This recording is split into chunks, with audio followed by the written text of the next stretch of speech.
Bonsoir à tous. Dans ce journal du mardi 25 juillet, on reviendra sur la canicule avec un nouveau dispositif d'aide à domicile pour les personnes âgées. On ira à Bellecour où un radar pédagogique a été installé aujourd'hui. Enfin, on fera la connaissance d'un étudiant qui s'est dégoté un job d'été plutôt sympa sur les bords du Rhône.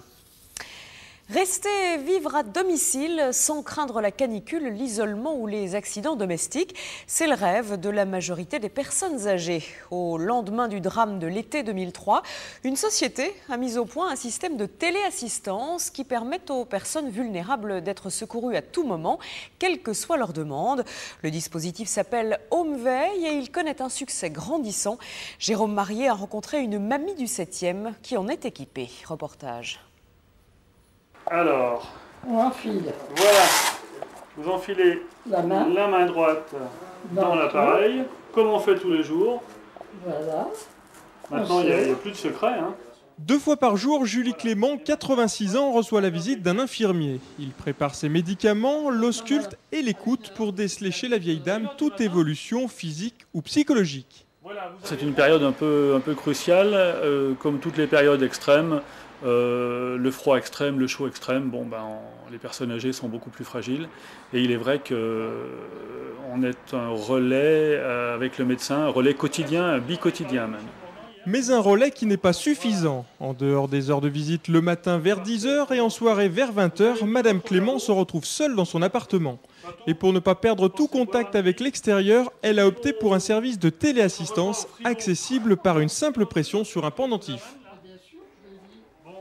Madame Clément, bonjour. Bonjour, vous m'entendez bien? Est-ce que tout va bien?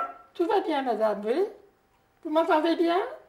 Oui, ça a sonné par le médaillon, mais c'est pas grave. Bon. Voilà, merci, bonne journée.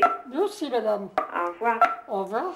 Le médaillon, lui, va émettre ce signal par l'intermédiaire d'un transmetteur qui, lui, le transmetteur, va correspondre, si vous voulez, à une interphonie entre Madame Clément et le plateau d'écoute qui, lui, est médicalisé. Et à travers les propos, le plateau d'écoute va pouvoir juger de l'importance, à tout moment, de tout ce qui peut se passer chez Madame Clément ou les désirs de Madame Clément. Et si toutefois Madame Clément ne répondait pas, on va considérer soit c'est une agression, soit c'est un malaise, et là on interviendrait, on ferait intervenir des secours à grand niveau. Connecté au téléphone, le transmetteur permet aux clients de tomber directement sur du personnel agréé régulation médicale. Les appels peuvent être de détresse, mais aussi de confort pour obtenir un soutien psychologique et avoir une écoute chaleureuse et conviviale. On a un dialogue possible entre le client et le plateau qui va permettre de décider d'appeler soit un voisin qui a été consigné sur les fiches de renseignement et de ne pas systématiquement déranger les secours pour des choses qui n'en valent pas la peine.